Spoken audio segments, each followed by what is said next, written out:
The elders are living ancestors. They are our direct connection to the African spirit and way.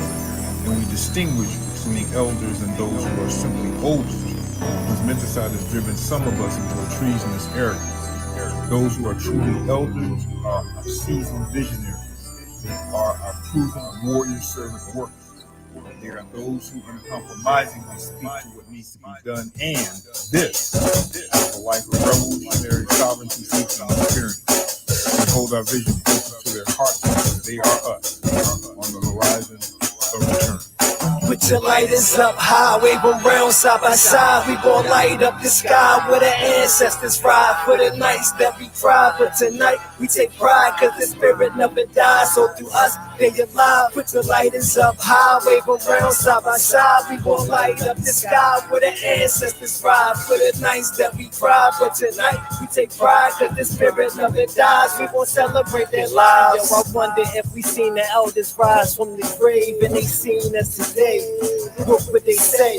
Envision as you see my words glide from the page. I imagine they would be so ashamed of our ways. We in the same position, maybe cause we ain't listen. Do we like the discipline for the jewels they was spitting? Or maybe this was karma cause we ain't show them honor. Word to Dr. Ben, we should have held them down stronger. Call it how I see it, maybe that was signs from Jesus. A metaphor on how we gon' treat our own leaders. They came here to teach us and we cheered from the bleachers. But when it's time to ride, we turn our backs when they need us. We pour libations, but we form our own nation. I pray we wake up and see the time we was wasting. We even seen Elijah lay the blueprint for black power. Peace to the scholars like Dr. Wilson and Tony Brown. Light us up high, wave them round side by side. We gon' light up the sky where the ancestors ride. For the nights that we cry, but tonight we take pride, cause the spirit never dies. So through us, they alive. Put the lighters up high, wave around side by side. We gon' light up the sky where the ancestors ride. For the nights that we cry, but tonight we take pride, cause the spirit never dies. We gon' celebrate their lives. If you can hear this, throw your fist in the air.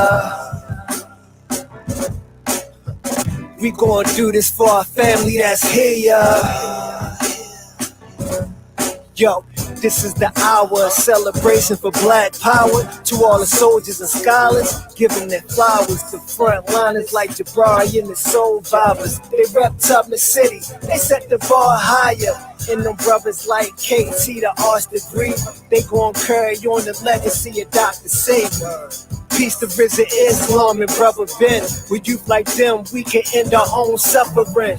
Break the curse of Willie Lynch with Charles S. Finch. Professor Small, take us back to the essence. I pay homage to Carlos Muhammad and Dr. Maat, torchbearers that kept it honest. The light is up high, wave them round side by side. We gon' light up the sky where the ancestors ride. For the nights that we cry, but tonight we take pride, cause the spirit never dies. So through us, they alive. Put the lighters up high, wave them round side by side. We gon' light up the sky where the ancestors ride. For the nights that we cry, but tonight we take pride, cause the spirit never dies. We gon' celebrate their lives. My energy and my thoughts is like John Clark. Still on this marathon like Farrakhan. I got an army of riders taught by Elijah. It's how we start this evolution. Patricia Newton.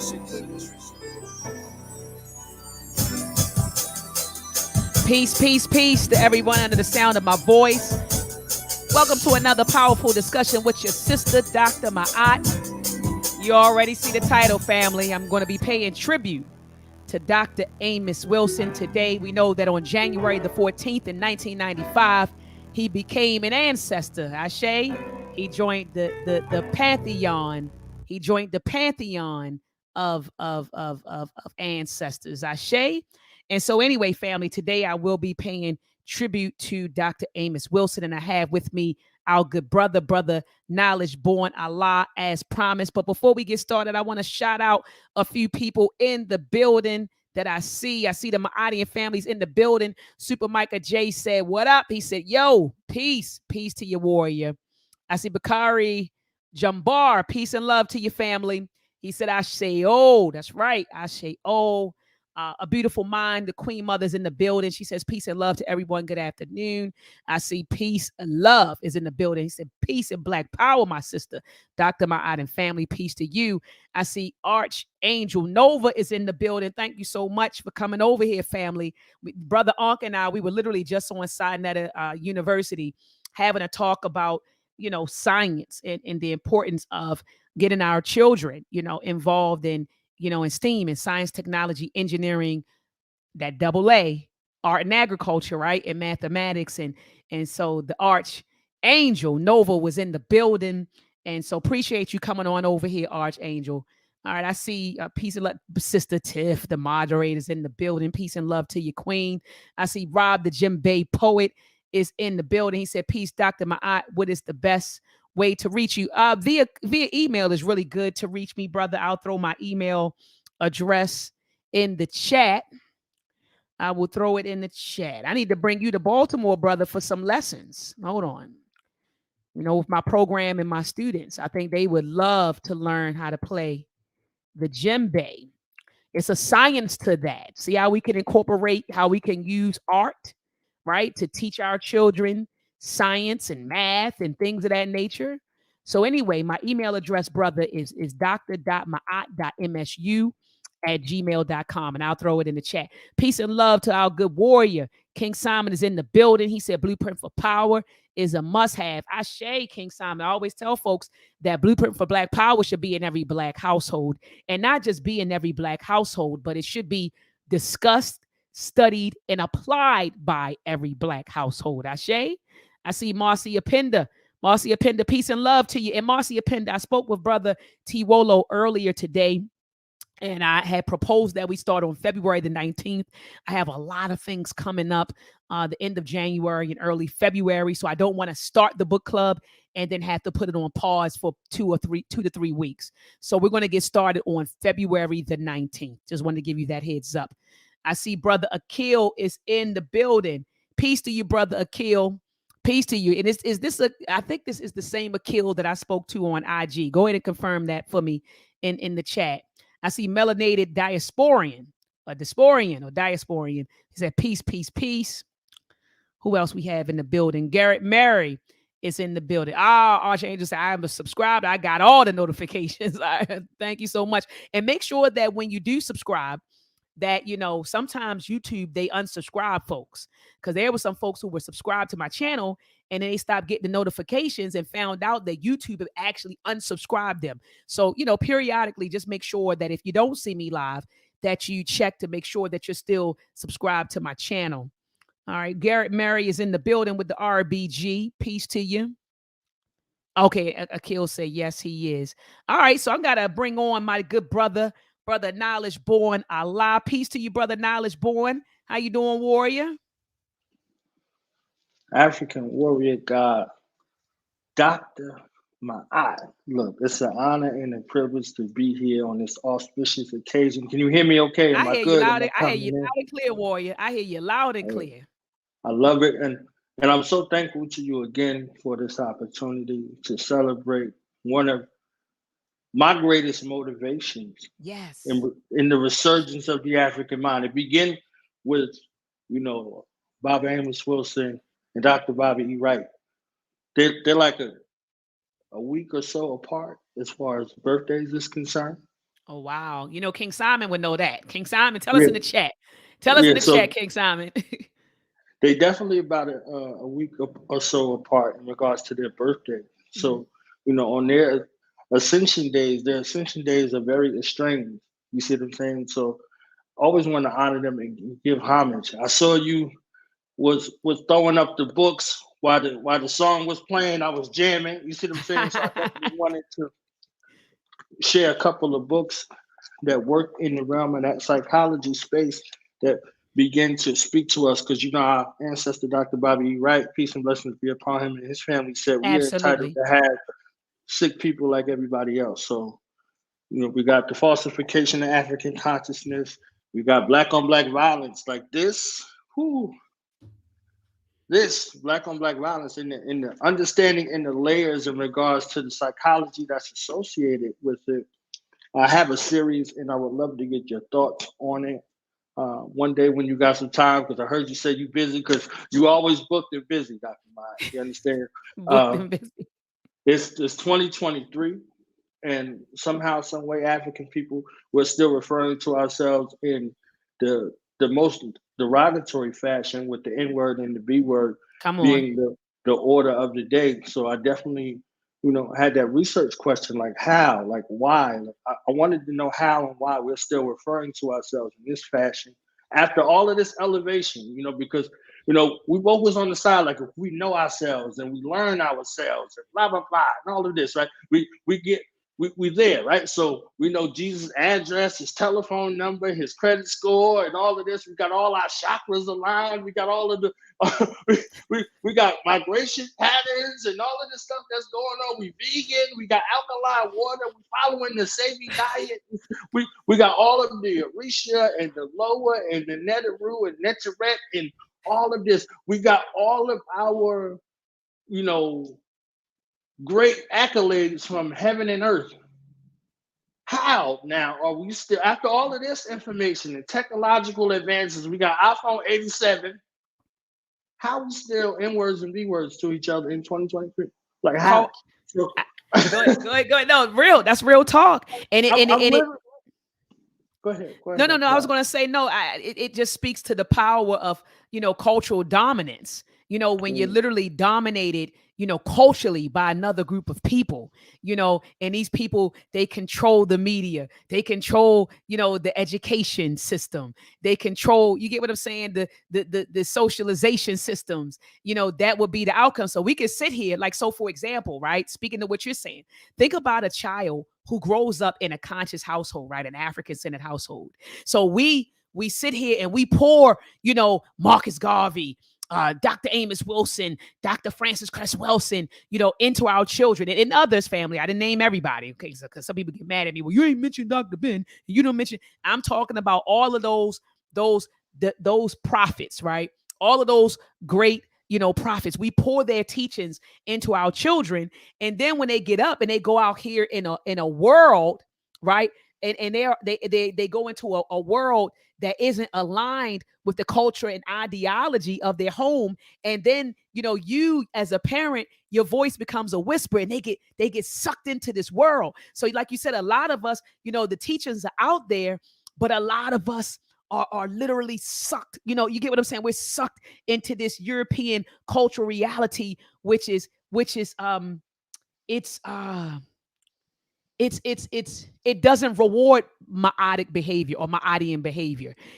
This European cultural reality doesn't reward Iwa Peli, right? And Iwa Riri. It doesn't reward knowledge of self. It doesn't promote Blackness. It's not pro-Blackness. It's actually anti-Blackness. You get what I'm saying? So a lot of us, we go out and we get caught up. So like you said, despite the fact that all of this stuff is available, to be honest with you, a large segment of our people, they don't know this stuff. That's first and foremost, right? Because they're still in those indoctrination boot camps that we refer to as schools. And then two, the ones that do know it and the ones that teach it within the household, we still got to go out here and we have peer groups. So our children we're being influenced by our peers, and, our children are being influenced by our peers in the community. So this is what happens when you're culturally, like I said, dominated, by another group of people. So I always say, brother Knowledge Born, a lot of people get mad with me. We got to separate from these people. We have to. I know there's some folks listening don't want to. They don't want to, brother, but we have to separate. We have to separate from these people, because this stuff is going to continue. This stuff is going to continue to happen until we are separate from these people. And I think that a lot of us have become actually comfortable under European domination. We're comfortable. We have our homes, we have our jobs, our children, and so we're comfortable being dominated. You get what I'm saying? By another group of people. And so we got to step out of our comfort zones and start building for ourselves and actually applying the teachings, of people like Dr. Amos Wilson. But go ahead, brother. No, I'm 100% in agreement.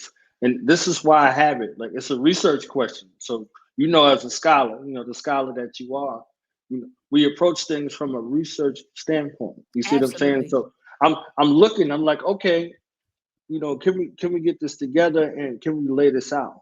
Because I did it with last year. My research question was, does the hip hop industry owe Black people reparations? So I remember that that. was I remember that actually. I so remember you right. putting it out there. Uh-huh. So I mean, I had some different artists come through. Lord Jamar, who's been on your platform as well. General Still from Smith and Wesson, and some of the other artists, Killer Priest and different artists come on and unpack that, and then regular people, our regular Black people come on and share their thoughts about it. You see what I'm saying? So that was a significant thing in regards to the examination. Research. As a researcher, you have to put your personal biases and opinions to the side and Very true. deal with the Very true. research. You see what I'm saying? And remain objective in your findings. You have to report your findings in that particular space. So in that space, there were a lot of things that were brought to the forefront. So in this space, I'm objective as well. Like I have my own personal feelings about it. You see what I'm saying? And ancestrally, I'll just say this: for the past 30 years, I've been correcting people about what to refer to me as. For the last 30 years of my life, Dr. Maat, like I'm not your N-word. I'm not a real N-word, old N-word, young N-word, and any of it. Like there's no connection to me whatsoever. You see what I'm saying? Like there's no connection to me. Like you didn't buy me, you don't own me. I'm not your property. You understand what I'm saying? Like absolutely. So, like all of this, I didn't come from an auction. You didn't bid on me. Like this is all of this, plantation terminology that we ascribe, So, and this is from people who's supposed to know. They did everything. You understand what I'm saying? Like these are the people that's not the poison animal eaters, quote unquote, and all of that. Like how did we get into this sector space to where we're referring to each other in this space, and we're supposed to have the answers? You see what I'm saying? Like we're supposed to have the answers. We're supposed to have the way. Like that space in particular. Like how are we in this space? Like how are we looking at our children? I remember one time you were speaking about one of your sons, and his back and forth with you about like where is my queens at? You telling me to treat the Black woman as the queen she is, and blah blah. Like I'm outside and I'm outside, mama, and I don't see the queen. Where are the queens? You understand what I'm saying? Like he's still saying that, by the way. But go ahead. Yeah. So like with this N word and with this B word, like why would we take these two words and sensationalize them? And this is where we want to lay claim and ownership to. Like, and I heard all of the justifications. They want to take me back to the Niger River. They want to take me back to the Congo. They want to take me back to the Nile Valley. And we've been calling each other N-word. Like, I'm like, why do we have to go that far in regards to this justification? We could just let it go. Come on. If it meant king, if it meant queen, if it meant God or whatever, like if we want to refer to each other as divine, then let's do that. Why do we have to add this into it? You see what I'm saying? Like I'm with even you. Lauren Hill said, even after all my lives again, in my theory, I add them. I add them up. So yeah. So you understand? Right? What are we dealing with? You see what I'm saying? Like what are we dealing with? And I think, in this space, because we're honoring Dr. Amos Wilson and also Dr. King, his God Day is today as well. You see what I'm saying? And the celebration. Yes. So succinctly in this space, we're looking at two divine men who risked their lives and ultimately lost their lives in the elevation of the Black mind. They wanted us to do better. You see what I'm saying? And they went through their processes of going through it. So with you and brothers like Baba Amin and the scientific community redeeming that critical thinking space, that analytical space, and not just the sport and play space that we've been pushed to, this entertainment space that we've been pushed to, because the entertainment space has become very domineering on all of the other spaces of people activity. Because it's Dr. Nellie Fuller Jr. and Dr. Frances Cress Welsing, peace and blessings be upon her. taught us about those 9 areas of people activity. These are the same spaces that we're operating in, and Dr. Amos Wilson and Dr. Bobby Wright, peace and blessings be upon them, pulled it out of the sky and said it's a systematic approach, but they got a name, a telephone number, and an address. You understand what I'm saying? Like, so the symptomology, it took it from the symptomology, in the sky machine space to like, no, it's these people right here. This is where they live at. You understand what I'm saying? Like, this is where they live at. like if I was your child, you see what I'm saying? And I was like, Mama, they said blah blah blah. You be like, hold on, son, who's that? Right. Who's that? You understand? Like right in the middle of the earth, I can't even say nothing else. Like I'm crafting up my best lie because I'm in trouble if you're asking me about something. So I'm like, Mama, they said they said that they was like, and blah blah. Like, who's that? You see what I'm saying? So we're perfectly fine saying system. It operates as a system. These families institute system, policy, and procedure that the world has to operate off of. You see what I'm saying? In order to interact with them. And then they took it from that system space, the fairy tale, invisible space, to the reality space. And I think they were vehemently hated in their space because it went away from the system space. Because you're still benefiting off of the system. Off the system. Right. And people, and I'm glad that you said that, because it's a good segue into what I wanted to say. I don't feel like Dr. Amos Wilson gets his just due. I feel like, when it's Dr. John Henry Clark or Dr. Ben, when it's, or Dr. Francis Cress Welsing, when their birthdays come around, and even with, their transition days, it's like people go crazy. People are posting a lot of clips, people are, bigging them up.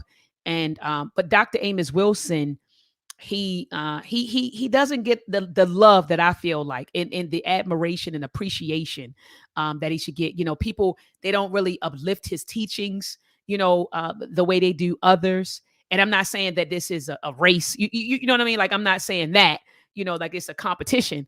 But what I am saying is he doesn't get the flowers that he deserves. And so to me, Dr. Amos Wilson was my why guy. Why do I think and behave this way? What are the root causes, and what are the root causes, or behind why I think the way I think, why I behave the way I behave. He was always the why person for me. I would argue easily that he is one of the greatest Black intellects that we have been blessed with. And so I thank him for Blueprint for Black Power. Family, make sure that you get Blueprint for Black Power. I'm going to show you the, where is it? Here we go. So if you navigate to my channel and you go to my playlist, it says that right here, created playlist. Okay. And you scroll on through. Hold on. You see right here, we have the RAM Book Club. We now have the Read Book Club, but the RAM Book Club read and discussed every chapter in this book. So you see how it says it's 35 discussions right here in this playlist. So let's say that you say, Doc, I really don't have the time to sit and read this book. I mean, it does look rather, some people are intimidated by thick books like this. It certainly took me a long time to read it, because I looked at it and I just go read something else and come back and look at it and then go read something else, because you're in it for a while, right? But if you don't have the time, just simply go here and check out the RAM Book Club's discussion on Blueprint for Black Power. I'm actually, Brother Knowledge Born, thinking about going through it again. I think this is one of these textbooks that you just don't read it once. You read it over and over and over again. And I love how he opened up the chapter with what is power. That's the first thing he defined for us, brother Knowledge is Born, is power. What is power? And then he talked about, the different forms of power, right? He talked about that. And then he talked about, so he moved into that. So I thought that was, a great way to start off, Blueprint for Black Power. First, just defining what power is. And then let me bring up the table of contents. Then he moved into a conversation about the basis of power, which is organization and ethnic resources. I mean, how critical is that? So, the basis of what is power, and then what are the bases of power, which are organization. You can't get power being disorganized. So it's organization, and it's also your ethnic resources. So people pooling together your resources and organizing and utilizing those resources. Then he has in chapter 3 social and cultural origins of power. So culture and power. He talks about culture, the linkage between culture and power. And I love in this particular chapter how he focuses on what is culture. He defines that. He also defines what is Black culture. And then he talked about family. What is a family? And what is culture? Like, I'm talking about the linkage or the connection between family and culture. This chapter, by far, chapter 3 is my favorite chapter because, like I said, it focuses on a family as a system, and he defines culture as a system, right? He says that family is a system of people who pool their resources. Now, these are my words. I'm just paraphrasing what he said, but basically, your family is a system, right? It's a system in which you learn power dynamics. It's a system in which you all pull together your resources to meet your basic physiological needs of food, clothing, and shelter. It's a system by which you transmit your culture to. So he talked about that. Oh my goodness, what is a family? Because a lot of us think that family, brother Knowledge Born, is getting together for funerals and weddings and just having a good time, right? That's what a lot of people think, that's what family is. But family is deeper than that. And I love how he says how family is your family, and the way it operates is a microcosm of society at large. So you know how we see stuff out there in the world, and then we see the same stuff going on in your family. Well, your family is a microcosm of the larger community, right? So he really breaks that down. And then chapter 4, I'm not gonna go through all of them because it's like 30. Oh my goodness, it's 36, 30. Hold on. 31. It's 31 chapters. But in chapter 4, he talks about consciousness and power.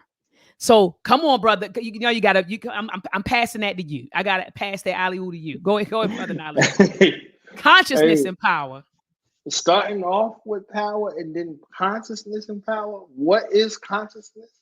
The ability. So if y'all see these research questions that Dr. Maat is posing, that are from this book, this is how you orient your consciousness to begin your investigative research. You see what I'm saying? Like, so there's a space to be able to go from information to knowledge. You see what I'm saying? Because I hear that they be talking crazy, Dr. Maat. They be using my name in vain. They be like, knowledge ain't nothing unless it's applied. Applied knowledge is power. Knowledge ain't power. I'm like, why y'all gotta do me like that? You understand what I'm saying? like applied knowledge is wisdom. Applied knowledge is wisdom. Knowledge Absolutely. gives you the ability to do or not do. You can do something or not do something based off of what you know. But there's a process to arrive at knowledge. It goes from this searching yourself, this observation, these facts, this research, this study. This is how you arrive at it. So you go from information into intellect, and then from intellect, and all of these spaces of reasoning. There's a mathematical reasoning process to arrive at knowledge. So once you know something, now you can go into the space of learning how to apply what you know. Come on. Or not doing anything. You see what I'm saying? And once you apply what you know, that's wisdom. Because you have a practical application for what you say and what you do. They are akin to one another. You're walking it and you're talking it. You're not just espousing things, because they get real deep on us, Dr. Maat. They get deep into the and all of a sudden we don't understand and we don't realize. But where you get that from? You see, give us a source, like, give us some reference material so we could go do our own research. No, no, no. I just want you to understand what I'm saying, because what we don't understand is, but that becomes something. So when he started to look at consciousness and break down what consciousness was, he gave us a functional definition. So if you know from that psychology work, like, this is how you term. You see what I'm saying? When you use terms, you have to define those terms, and they are called functional definitions. So, okay, this is how we're using it in the space of functionality. You see what I'm saying? So he was a mastermind in regards to approaching us with kid gloves and walking us through terminology. So now when we use those terms again, we understand how that function, how those functions work. You see what I'm saying? So consciousness Absolutely. was one where he gave us like power, family, like all of these things that we think we know. You see what I'm saying? And they're not being applied. Like all this stuff that we know, Dr. Maat, and they're still asking you, well, Dr. Maat, let me ask you a question. It's 2023, sister, and what do you think we should be doing? You Right. understand? Like, Right. and they'll hold this book up right there. They're like, oh man, that's how you hold the book up. They be like, oh, see, that's a powerful book. That's a powerful book, right? They got the books, they don't read them. They have the books in their library. Their library deep. They got the books. They don't read them. You understand what I'm saying? So this is how they still asking you, like, what do you think we need to be doing? Like, what do you think if you were to pick 2 or 3 things that we should focus on now? That's what they say. And like you said, and got and have the books. You get what I'm saying? And that's one thing that I loved about Dr. Amos Wilson. He was solution oriented. So not only did he was masterful in diagnosing the problems that plague us here in America, he was wonderful at also providing solutions. So for example, he talked about the church.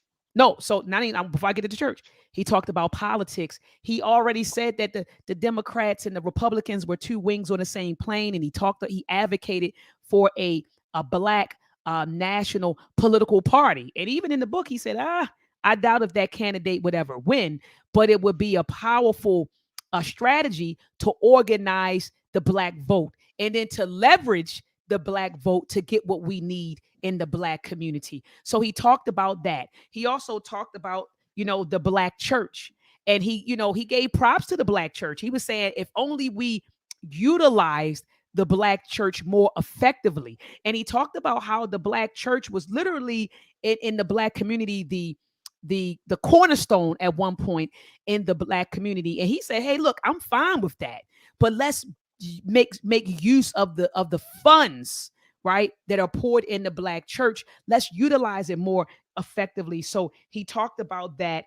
He talked about race and economics. He talked about that, and he talked about the way the Jews move and the Asians move. Not that he was comparing us to them, but he was saying, well, look, just pay attention to how these other ethnic groups are moving. Study them. That's what he was saying. So he had a chapter on that. He talked about what else? I'm talking about operating as a nation within a nation. That was another powerful chapter, saying that, okay, we're within this nation. Well, let's function as a nation within a nation. That was another powerful chapter. I'm kind of going through just seeing what was my favorite chapters. Black-owned banks. So he talked about black-owned banks and the possibility of them, being able to create wealth. But, and I got to say this, I think that if Baba was still here, he probably would have changed his position regarding black banks. I think that some stuff that he did put in Blueprint for Black Power, because he was a researcher and he wasn't just locked in. Dr. Amos Wilson wasn't just locked into what he thought or what he felt.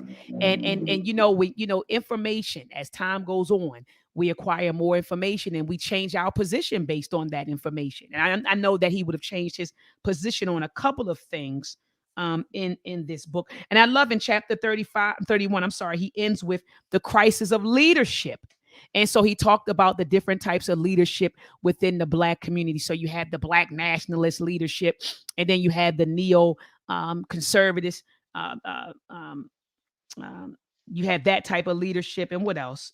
The church leadership. I'm trying to go here. Assimilationist. That's what he calls it. The assimilationist and moralistic oriented leadership, and then he goes into the dilemma of assimilationist leadership, and then he moves into Black neoconservatism, and then Black national leadership. Okay, and then he asks the question. He says, "Why Black nationalism?" And then he speaks about contemporary nationalism in the absence of organization, creed, and plans. And he speaks about a Black nationalistic party. So anyway, Blueprint for Black Power, as I stated, should be in every Black home family. Get this book. Also, family, matter of fact, I will drop the link in the chat. Where's the link? I will drop the link in the chat to this playlist for Blueprint for Black Power. So it's no excuse. You can't say, oh, well, she put it up on the screen. I can't find it on her page. This is the playlist right here. Look, the playlist is right there, family. I just dropped the link. Make sure that you go back through, family, okay, and listen to those discussions. Very, very good discussions. I do want to go back through because now I have a mic, brother Knowledge Born. I have better lighting. You know, I'm in my office. I'm not sitting at my kitchen table, you know, or my dining room table. I'm sorry. With a bookshelf behind me with bad lighting. Now it's more, you know what I mean? So I was in the trenches then, brother Knowledge Born, but now, you know, I have better equipment and, you know, with the mic and everything. And so I definitely want to go back through, but those those discussions were indeed very informative and very, very, very powerful. But brother Knowledge Born, I want to move to the falsification of African consciousness. You talked about that earlier. What were some of your takeaways from the falsification of African consciousness when you read it? Well, definitely, he made reference to the Most Honorable Elijah Muhammad, and which is rare. And also when he made the point about why we study Black history, you know, he spoke about why we spoke about why, you know, from his estimation, why we study Black history and why we speak about Black history.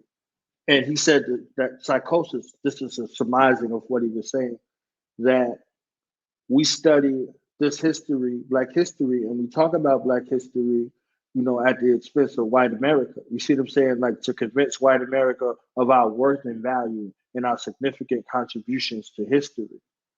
So we're not even doing that, you know, from his space in regards to ourselves. So we're not even motivated enough to learn about ourselves. So we could be in these, you know, conversations like, no, we did this, like, you know, like we built the pyramids, Dr. Maat. You understand what I'm saying? Like, we built the pyramids, you know, like, so that space of pride, like dealing with that, you know, misnomer in regards to our consciousness from that space, like, it was definitely something that was jarring, where he was, you know, making it plain, like, okay, for you to search yourself and say, well, why am I learning my history? Like, why is me learning about who I am and where I come from, that identity, so my identity is not in crisis? Like, these layers in regards to that. You see what I'm saying? Like, is it, what's my motives? What's my intent? You know, so that was one point for me that stood out amongst many others. That was one immediately. All right, beautiful. No, absolutely. One thing that that stood out to me in the falsification of African consciousness was he was talking about the intimate, you know, relationship between, you know, history, um, history, culture, and personality. So he was saying, you know, to manipulate, you know, history is to manipulate, you know, your personality, is to manipulate your consciousness. I got to actually go back through and find it, but that is what he was saying, that it's on 41. Hold on. Let me go through it. Yes. No. That's the history being a grid. Is that the one that you're looking at? Oh, we might got different versions of the same book. Okay, you read the one you looking at. It has history being a grid. It's a set of coordinates. I had that highlighted, but the intimate relationship between hold on to degrade them. So he says identity is very important, as it is the idea that Black people would dare to name themselves white, recognize an incursion of their power, and naming an incursion of their power of domination. History is what creates a shared identity in people. It is based on a shared identity that they act collectively. To take away a people's history, to degrade their history, is to degrade their sense of shared identity. So I think I might have said is an intimate relationship between, I think I said personality, history, personality, and culture. Let me keep finding it. So which one do you have? Because I know the quote is in there. I'm looking for it right now because I want to make sure that I quote the ancestor correctly. Ah, here it is. It's on my page. It's on page 23 for me. So he says we must recognize the intimate relationship. I was correct, family. He says we must recognize the intimate relationship between culture, history, and personality. If we do not know our history, then we do not know our personality. And if the only history we know is other people's history, then our personality has been created by that history. That's what I was looking for. And that's on page, that's on page 23 for me. And so to manipulate, history is to manipulate, our consciousness, our personality, right? Our culture. When people manipulate, history, you see what I'm saying? It's all connected. And so Dr. Amos Wilson, another thing that he helped me to realize that, history just isn't a thing that you should know to feel good. He often talked about, feel good history, how Black people want to feel good. So we were kings, we were queens, we were in Africa, we built this, and he was saying that history, studying history, it should be utilized as a tool for empowerment. It should be a tool, that will guide our decisions, a tool to help to develop, our consciousness, but not just something, Brother Knowledge Born, to feel good. You understand what I'm saying? So he was saying use history as a tool to empower yourselves. And he often made the connection between, history and the present and the future. History isn't this thing that just happened decades ago, or history has impacted or influenced your presence, right? The present day, and even the future. So it influences the present, it influences the future. And so there's a connection between history and the present and the future. It's not just a thing that existed in all by itself. And even Brother Knowledge Born, when you think about your family, think about the history that had occurred in your family and how it impacted generations. I look at my own family right now, Brother Knowledge Born, and I can see how what transpired between my grandparents impacted the generation before me, then impacted my generation. And so we can't act like history has no impact on the present and the future. We see what happened. Even when we were reading books like, The Color of Law and The Color of Money, we see how policies that were passed, Brother Knowledge Born, in the early 1900s, how it shaped our current condition in America right now in 2023. So when people say, well, I don't need to study history, well, how can you accurately assess what is happening today if you don't know about what happened yesterday to shape what the hell is going on today? I don't even want to have a conversation about what you think you know about today, or what the solutions you think we should implement today, unless you have shown me that you are a student of our history. You got to be a student of history to properly assess what's happening today, right? To know what did it, to look for the loopholes, to know what to watch out for. You have to know your history. So I love how Dr. Amos Wilson, drove home the importance of history in this book, and how, manipulating history will falsify our consciousness. It will fill our consciousness with a bunch of falsehoods, and how whatever is in our consciousness, that is what we act out. So he says that if we have an impoverished consciousness, then we will be an impoverished group of people. We are what we create what's in our consciousness. Oh boy, don't get me started. Go ahead, Brother Knowledge Born. Look, hey, warming up.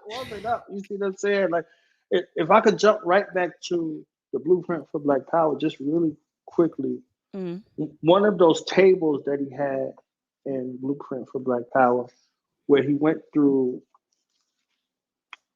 America's long history, 100% racial quotas in favor of whites. Like when he went from 1675 to 1941, 1970.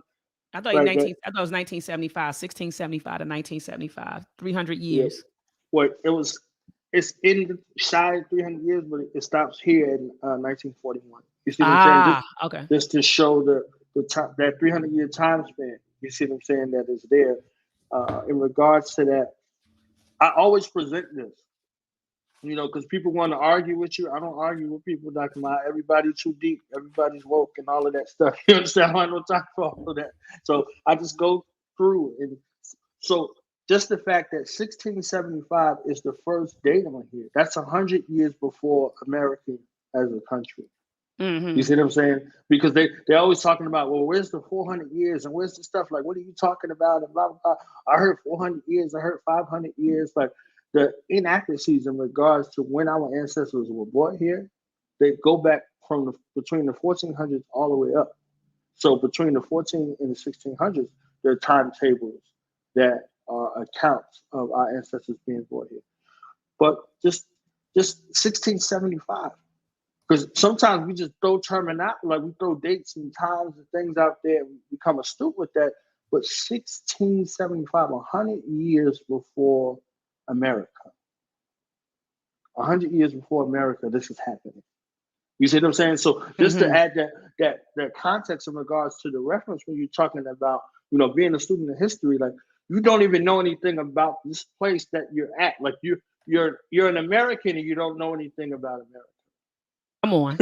You understand? Like you're American. They don't even know what it means to be American. To be American means to be white, but no one wants to have that conversation. They would say they want to go back to the amendment, when we were considered, when they finally say, yeah, we'll let you be citizens. But if you talk about the original word, right, American, to be American meant to be white, right? Read the book Birth of a White Nation by Dr. Jacqueline Badalore family. Read that book. So people be, I'm an American. I'm with you. I'm an American. You don't even know the origins of that word. You don't even understand the origins of it, because what meant to be American, to be an American, originally meant to be white. And I would argue that it still does, but people will throw up, does. Yeah, you get what I'm saying? Absolutely. Yeah. And they can show you better than they can tell you. Like Big Mama used to tell us, I can show you better than I can tell you. You understand? Like, so when we're talking about policy, when we start talking about all of these things that were instituted, 100 years before America, these things were already being implemented and put in place. This is just what's documented, and this is just a small timetable that Baba Amos was sharing with us to show you the intricacies of how family systems work and how they were cementing the legacy, how they took a bunch, because you hear stuff like, oh, my family was poor immigrants and they came over to this country and pulled themselves up by the bootstraps. You understand what I'm saying? They start espousing that foolishness, and we be like, yeah. And then when you don't know and you're in that space, you're like, oh, you're feeling some kind of way about yourself. Now you're calling yourself shiftless. Now you're calling yourself lazy. You understand what I'm saying? Like I said at the beginning, Dr. Bobby Wright said that we are entitled to have sick people like everybody else. Come on, facts. And I don't think that we even have enough space or latitude to even have that loving kindness and patience to be able to work through the sickness as it leaves the body, as it leaves the mind, as we have a resurgence. You see what I'm saying? The sickness becomes a devolving space where it goes from acute, subacute, chronic to degenerate. We suffer from a degenerative identity crisis, not just acute or subacute or chronic, like a degenerate identity crisis. You see what I'm saying? Dr. Rimani said a people's culture is our immune system. Come on. And we're immune deficient at this point. You see what I'm saying? So from this cultural context, how are we even looking at ourselves? You see what I'm saying? How are we even looking at ourselves? And that's why I was saying about this research question about the N word and the B word. Like, is this the space? This is your go-to? Like, everybody that's in that space that's coming in front of you, this is how they're referring to you, whether they in any aspect of the 9 areas of people activity. They're our socialization with one another, our relationship to one another. You know exactly who they're talking about. They're not making reference to everybody. They're not making reference to all lives. They're talking about our life. You see what I'm saying? And how do you have a life in this space and you refer to yourself as not alive? You see what I'm saying? So that space, one thing that I love and always laugh at when I listen to Dr. Amos Wilson, he said you need history, but that doesn't mean he said you could be proudly African and not like mathematics. You still need mathematics. You understand what I'm saying? Like, so the practicality that he provided, it wasn't out of space. You see what I'm saying? It was like, okay, I can deal with your consciousness, but we're also going to have to deal with our reality. And he was one of the rare, scholars that were dealing with Black male and female relationships as well. Yes. It's a beautiful lecture on YouTube, by the way, where he talks about Black love and Black, female, Black male female relationships. That was one of my favorite lectures by Dr. Amos Wilson. It still should be on YouTube, and it was a very powerful one. Very powerful one. And our youth, awakening the natural, genius. You see what I'm saying? Like dealing with our young people. So, sick children become sick adults. So if they're using the terminology hurt people, and then they always talk about, well, what about Black on Black crime? So when he did Black on Black violence, right? If you remember Black on Black violence, they had that book. It was out for about $500-$600 or $1,000. You see what I'm saying, at a time frame, on Amazon for some of the folks who wasn't available to go into, Black bookstores. You see what I'm saying? Like they had it, extremely priced out for that particular reason. So I was like, okay, what's in this book that, it's so absorbently priced? You see what I'm saying? So this is why, relationships with good Black bookstores, like when I came up with Black bookstores, they were firebombing those. They were burning them down. You see what I'm saying? Like in the 80s. So along with the crack epidemic, it was an identity epidemic. It was a war on Black identity. You see what I'm saying? So if you fast forward from the 80s to now, what we're talking about, Black identity extremists. Like how could you, like, hey, you're under arrest for being too Black. Like, hey, put your hands behind your back. You understand what I'm saying? So in that space, this is the psychology that you are, exposed to. And, he was one that was giving us this in such a critical time. Like we were talking about, Dr. Khaled Abdul-Muhammad, peace and blessings be upon him, and the Million Man March in 1995. Dr. Amos Wilson made his transition in 1995. Yeah, facts. You see what I'm saying? Like, so these are all of those spaces where these critical dates and time frame, and it's mysterious. You see what I'm saying? It's mysterious with him. And 1980 for, Dr. Bobby E. Wright, 1980. You see what I'm saying? 1980, the kind of things that were going on in between 1980 and 1995. It sounds like a short time span, but if you know Dr. Maat, like from 1980 to 1995, the shifts that took place, the war on drugs, the war on poverty, come on, the Reaganomics, the welfare queen, all of these things that were ascribed, and then you get into the 90s, and then you start talking about the Clinton era and the crime bill and the super predators. You understand what I'm saying? Like all of these things were happening between AIDS, HIV, crack, all of this New Jack type of situation in this 15-year time span.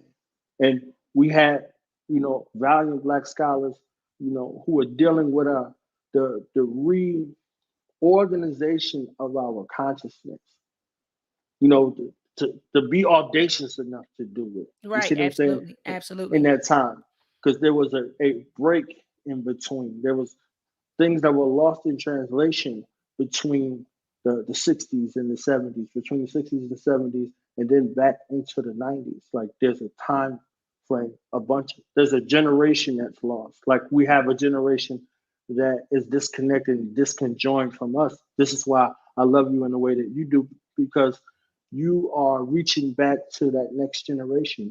You're doing the work that parents don't want to do. You remember Dr. Maat, like during the pandemic, the outrage with Black families, people on these social media sites talking about, I'm just going to drop my children off at their teacher's house and let them teach. Like, this is craziness. Crazy. You didn't want to be at home with your children. Like, you didn't want to be at home with your children. Like, what kind of space? Like, I got to be at home and they're eating up all my food. And like, what are you saying? What are you saying about your tomorrow, people? What are you saying about your future? And Dr. Francis Cress Welsing tells us that we should be developing our children, at all costs. Optimally, I don't even want to say developing them because they get developed, but a lot of our children are being maldeveloped. We need to optimally develop our children at all costs. Family, we also, the book club, the RAM book club, we also read The Falsification of African Consciousness. I'm going to throw the link in the chat to this particular playlist. So make sure, family, that you check out the playlist. So some of you all, Doc, I ain't got time to sit down and read the book, but I listen to you, ramble. So make sure, family, that you check out this particular playlist. Also, I'm glad that you mentioned our babies, because I think this is a good segue. I'm telling you, and we didn't even plan this. This is a great segue into the developmental psychology of the Black child. Family, before we tap into this, but go ahead and share this discussion, family. Let's get the views up. It was like 145 people we had in the building, Brother Knowledge Born, when it was Dr. Khalid Muhammad. If you're on Twitter, tweet the link. If you're on Facebook, post the link. Let the family know that I'm live. And if you're not on any of those spaces, whatever social media platform you're on, family, tweet, put the link out there. Let's get these views up. Today, we're talking about Dr. Amos Wilson, and we're paying homage to our great ancestor who transitioned on January the 14th, 1995. All right. And so, like I said, that was a great segue, Knowledge Born, into the developmental psychology of the Black child. You see, I read every page of it. I have all of my scribbles in it. And what this book helped me realize, Brother Knowledge Born, is first and foremost the importance of the birth, of when the child is in our womb, making sure that and I'm talking about sisters, that our diet is on point. Being mindful of what we eat while we're carrying, right? Being mindful of our emotional state, right? Of our mental and emotional state. Being mindful of, like I said, what we eat, places we go, being mindful of all of that stuff, because he drives home in chapter 1 that the development of the psychology of the Black child, it starts in the womb. We think it starts, Brother Knowledge Born, when a child comes out, and then we want to start molding the child's mind. No. When those neurons start to form during the second trimester, and you smoking a blunt or a cigarette, or you drinking vodka, you're messing with the development of the development of the child's brain right there. So our sisters, I'm telling you, and I brothers, be careful of who you procreate with. And I know sisters gonna get mad with me. Dr. Maya, you always, it's on both ends, because he even talks about the quality of the sperm, right? And when when you're procreating, not taking drugs and smoking weed. And so he talks about how that impacts, the quality of your sperm. So we got to get ourselves right.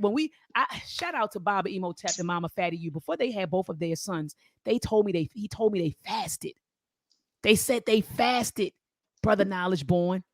He cleansed himself. He got himself together mentally and emotionally and spiritually and physically. Let me see that. That's his African manhood. Ashe. Yes, Ashe. But Baba Emotep said he fasted. But Mama Ife says she fasted before they procreated, right? Because the sperm, the egg, the child, that you impact the quality of your sperm, the quality of your eggs. All of that plays a part. in your child's development. And so Dr. Amos Wilson tells us in chapter 1, he talks about how it starts in the womb. He says the psychology, it says the prenatal period. All right, I was looking for the word, the prenatal period. He says, he talked about malnourished mothers. Okay, he gets into that. Maternal malnutrition. He talks about that. He talked about drug addicted mothers. Okay, alcohol, drugs. Hold on. He gets into the infant death rates in chapter 1. He talked about that. I'm trying to skim. He talked about maternal deaths and improper health care that Black mothers received.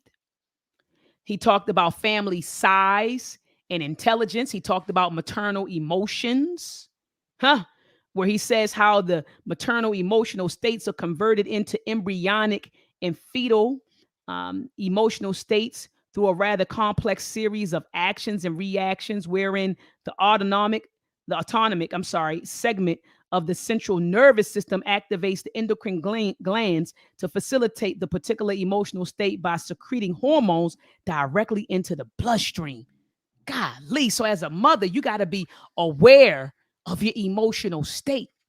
And then he goes on, I don't want to get into the whole book, but he goes on to talk about the toys that our children play with, that we should be selective in choosing the toys that our children play with. We should be selective in the type of education we give our children. We should be selective. We should be cognizant of the culture that we create within our households. He talked about the media that our children ingest. When I say that this is a must read for anyone who plans on having children or teaching children, this is the book that you need to read. I think this should be mandatory reading for all parents, okay? But even before you become a parent, right? So before you become a parent, read this book, The Developmental Psychology of the Black Child. Study this book and apply this book, okay? I think this should be mandatory reading. And for educators to understand, if you're educating Black children, then you need to understand their psychology and how it was developed so you can effectively educate our children. And so that's what the developmental psychology of the Black child gave me. It gave me a proper understanding as to how the psychology of Black children is developed and how to optimally, develop the psychology of Black children. But go ahead, brother, Knowledge Boy. But I don't know how I'm supposed to follow that. You understand? Only thing I can say, to the brothers is you have a role and responsibility in that as well, in providing safe spaces. Come on, talk about it. From every aspect. You see what I'm saying? Like being there for all of, the birth of all of my children. There was a guard space that was there. Like, nah, you're not about to get access. You understand what I'm saying? Like, you're not about to get access. The doctors was like, hey, we need to know you don't need to do anything. Hey, she needs to, no. You understand what I'm saying? Like, it wasn't none of this, laying down on a slab and bringing life into a death space. I wasn't with none of that. You see what I'm saying? Like coming with the shots and all of that, and we need to prick. You realize how tumultuous this is for this experience that's supposed to be a celebration of life. You're bringing life from the ancestral realm into the physical reality space that was in gestation in the womb space. You see what I'm saying? So all of it is sacred. Like, so that sacred space for you as a guardian, as you as a protector, you in that space, that developmental psychology that you need to have, and understanding that, and just to add a small caveat to what you were saying about the Black psychology, our psychology is different than our European counterpart psychology. So we learn, in these psychological spaces, about Emil Kant and Freud and all of these other German scientists in that space, and we espouse them and put them off and esteem them as the chief good. So when we want to get psychological or do our psychoanalysis, we're coming from Europeans Come on. to diagnose and to have an understanding of our psychology. You see what I'm saying? So you have a role and responsibility and a duty, brothers, as a guide, as a provider, as a protector, and especially in that protection space. Like, to be simple, a whole life or lives are being grown in this womb. You see what I'm saying? Absolutely. Like, where are you in your mind in regards to her care, her well-being, keeping her from, imploding and exploding? You see what I'm saying? Like, where are you in that gestation space? Like, this is a trying period and a rewarding period. Like, where's it like where's the reading session? Like, where's your community? If it takes the village, where's the village? You see what I'm saying? Like how is the village going? So I know they got birth doulas and different things that are out there that are there. You are part of that process. You see what I'm saying? Like, you're a part of that process. This isn't just, hey, I'm standoffish in this. You see what I'm saying? You have to be very adamant in that protective posture. Like, that's one of the most sacred and most vital and important aspects of your life and the life of that community. So if the family is the microcosm of the society, what kind of families are we producing? Come on.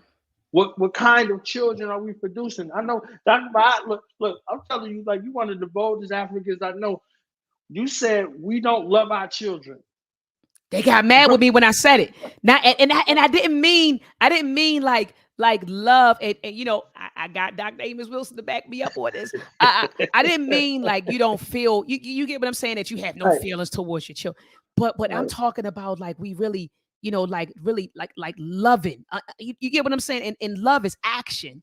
So when you love your children, you make sacrifices. It ain't excuses. It's sacrifices. You put forth effort. You do. So when you're not doing that, it's like this. Is this really love that we're talking about? But they got mad when I said it. But Dr. Amos Wilson talked about self-hate. And he said, when you hate blackness, he said a lot of folks are filled with self-hate. So if you're filled with self-hate, then how can you love? He said, even your children. He said, a self-hating black person can't love you. If you're full with self-hate, how are you going to hate somebody? I mean, how are you going to love somebody? If anything, you're going to hate that which looks like you, which is your children. It happens. But when we talk about that, people get mad. How's she going to say, I don't love my child? How's she going to say, it's like, wait a minute. Look at what you're doing. Look at what you're exposing. Is this love over here? Is this dysfunction? It's madness. It's toxicity. When you love your children, you don't do certain things in front of your children. You don't do certain things to your children. You don't expose your children to certain stuff when you love them. And I think a lot of us don't understand how to properly love our children. We don't. And he talked about that in the development psychology of the Black child. We don't. He said, and that is, that's what happens when you have, a group of people who hate themselves when they reproduce. You don't value that because you don't even value your damn self. You don't love that because you don't even love your damn self. So come on. But shout out to Marcia Pender. She said it's very important for men to be selective in who they procreate because the women determine the child's culture. Facts. And this is not to discount women being selective of men, because I also, like I said earlier, believe that women should be selective of the men you lay down with. Absolutely. But brothers, you think you pro-black and you didn't had a baby by a bird and think that you're going to have more influence. You think you're going to have more influence. No. The bird is going to have more influence. And then I'm sitting here, I'm thinking about a couple of brothers in my brain right now who made some very poor choices, procreating with somebody, and their children turned out the way the children turned out. I mean, I'm just saying. And I wasn't surprised because I looked at the mother. And so that's why I tell my sons, man, be mindful of who you procreate with. Don't just chase the booty, right? Because one of my sons, we were in the car, Knowledge Born, And we were at a red light. This was some years ago. We sit in a red light, and I seen his head was on a swivel, right? So look, Knowledge Boy, he was driving, right? I'm just sitting in the passenger seat like this, and his head was on a swivel. So I looked to see what he was looking at, and it was a female. She was curvy. She was on the bus stop, and he was like, "She bad." I mean, he was losing his mind. I said, "Boy, get your hormones together. You know, get your hormones intact. Get your hormones together." And then I asked him, I said, "Well, how do you know she's bad and you haven't spoken to her? You going off of that? That's your definition of bad?" Because I said she could open up her mouth and be a total fool. And so you ran because you so caught up in the surface. I said, when you're dealing with females, you want to understand what's going on in here. You want to understand what's happening in here. You want to know her character. You want to know if she's intelligent, if she's a problem solver. You want to understand her family's history, right? What is going on? Her family's history and culture. I told them, when you meet a female, if it gets deep, go home and meet the mom and take the mom out, because ultimately that's what you're going to get. Take her mother out on a date. Sit down with the mother. And Harvey came to me. True story. My son Harvey, my eldest boy, he came to me and he's like, "You're correct." He said he was dealing with a girl and she tried to boss him around a lot. So he said he went home and met her mom and dad. And he said he was sitting in the living room watching, and the mother was bossing around the dad the whole time. And I said, see, so she thinks that when she gets a male, she's supposed to boss the male around. So I always tell them, before the booty, and I understand it's natural. You get what I'm saying? We see, you know, we checking for, I get all that. But before you looking at the booty and the pretty face, right? And the breasts, I don't know if, you know, brothers watching, might be breast man, but I don't know. It may be both. But before you look at all of that surface stuff, let's get here. Let's dig into her mind, her character, her family's history, her family's culture, right? Her goals, okay? Her goals, her financial standing. Does she got a good credit score? What's going on, right? You know, so her goals, her ambitions.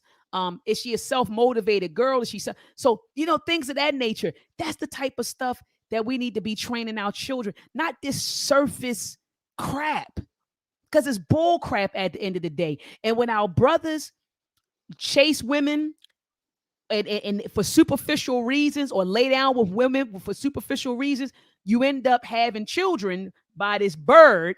And then you wonder why your children grow up little birds. Because look at who, like she said, and I agree with Marcia Pender, she said, it is the woman who determines the child's culture. So you being all pro-blacked out and talking Marcus Garvey, and they online, the mother in there with the TikTok dance, doing all the stupid stuff with your kid, the stupid stuff, right? You talking about, yeah, we got to get your Marcus Garvey and your Malcolm X and your Dr. Francis Cress Wilson. And she at home perming your daughter's hair, right? Telling her natural hair is ugly. That's who you didn't procreate with. I'm a bad B, the bad B frequency.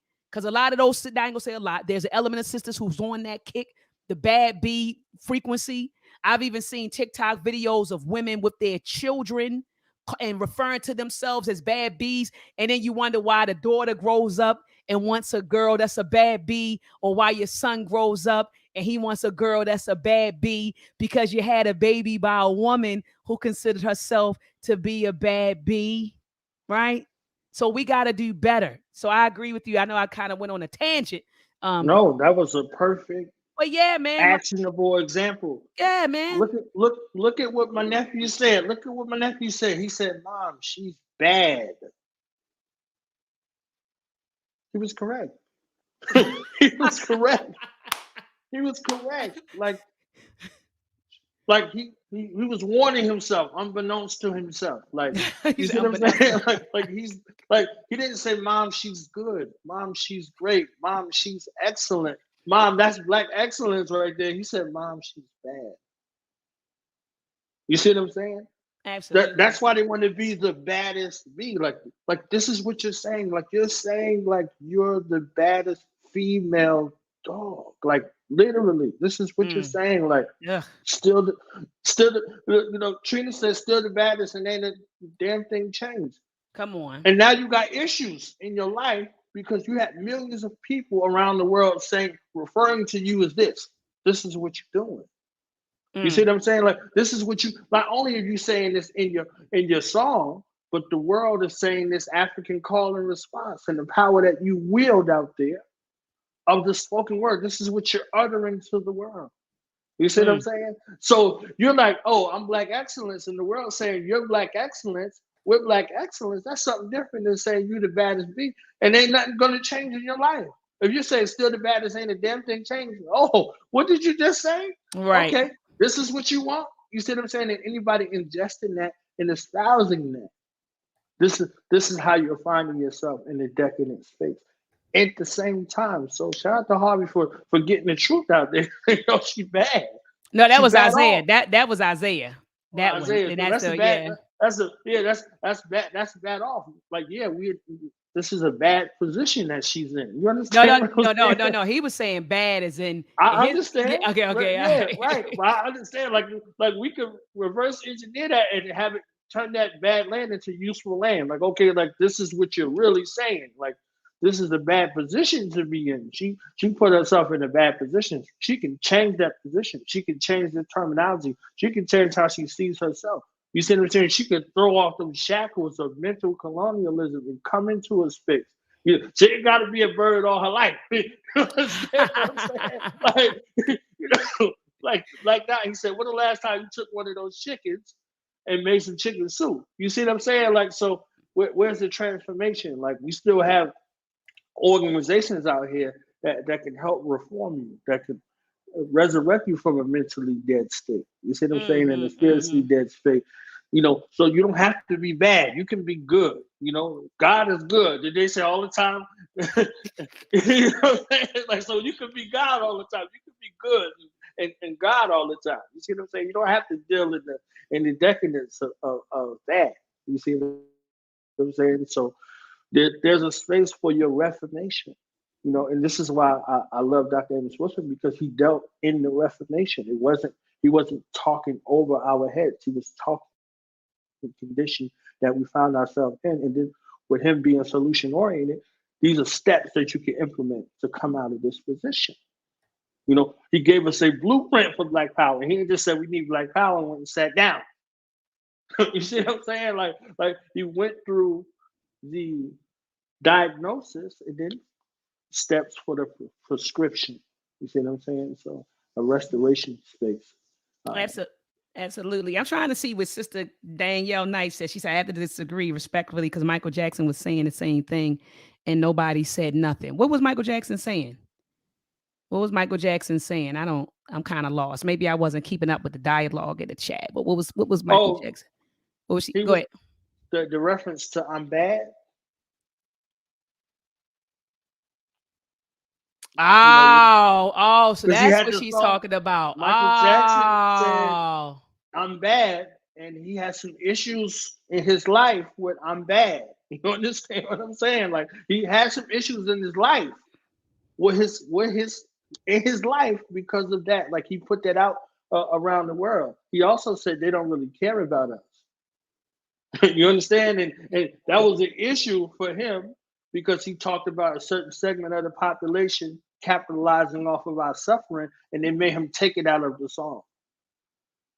So, Yeah, I see what the sister's saying. And so she's like, it's all about interpretation. Because I was looking at the chat and I was wondering where she was coming from. So thank you, Knowledge Born, for that. So she was talking about the reference bad, and she said, all right. Yeah, so you got any closing words for the listening audience, Brother Knowledge Born? Hold up, I'm going to drop the link in the chat for folks to come on in and tell us what Dr. Amos Wilson meant to them. I didn't drop the link, but the floor is open, family. If you want to slide in and talk about Dr. Amos Wilson and what he meant to you, his work, his legacy, whatever you want to talk about, as long as it's Dr. Amos Wilson, And tomorrow, I'm definitely going to go live, Brother Knowledge Born, to talk about Dr. King, because I also think that he doesn't get his flowers. He actually gets disrespected by a segment of us. I don't want to, quantify it, but he actually gets disrespected. People view him as weak. because of his nonviolent strategy. But I don't think that people understand that it was just that. It was a strategy, and that it was effective in a sense that he was able to achieve some things based on that strategy. Now, that he continued using the strategy for decades, no, but he used it for a particular reason, and he was successful. But those brothers had guns. Don't think he was soft. They had guns. I mean, back then, that was standard. For men to have that. Granddaddy had shotguns. That's where the whole idea of a shotgun wedding came from. You knocked up somebody's daughter and you didn't marry her. Old grand pop was at your house with a shotgun, ready to lock and load. So back then, those men were strapped, man. Though, so don't think that those brothers and that were in those marches, and don't think they weren't. It was a strategy. It was a strategy. I think there's also misconceptions, or even not misconceptions, but misinterpretations of his "I Have a Dream" speech. How people don't read. Dr. Martin Luther King was also about reparations. He talked about a redistribution of power and wealth. And that's when they said we got to get him out of here. He talking about he want to come to Washington and get a check and all this stuff. So they was like, hold up now. So anyway, I'm definitely going to go live, and talk about, him. He was before his time, man. Even when I read his writings that he wrote back at Morehouse, and remember, he went to Morehouse when he was like 15, 16 years old. Right. And if you read his papers from Morehouse, your jaw would drop. It was like reading the writings of somebody in their 30s or 40s, and he was a teenager writing this stuff in Morehouse College when he talked about education and the true goal of education. So tomorrow I'm going to give Dr. MLK his flowers, but today we're going to focus, family, on Dr. Amos Wilson. I see Lee is in the building. Lee, you have the floor, brother. Hey, what's going on? How y'all doing? Fine, peace and love to you, brother. You have the floor. Go ahead and speak your speech.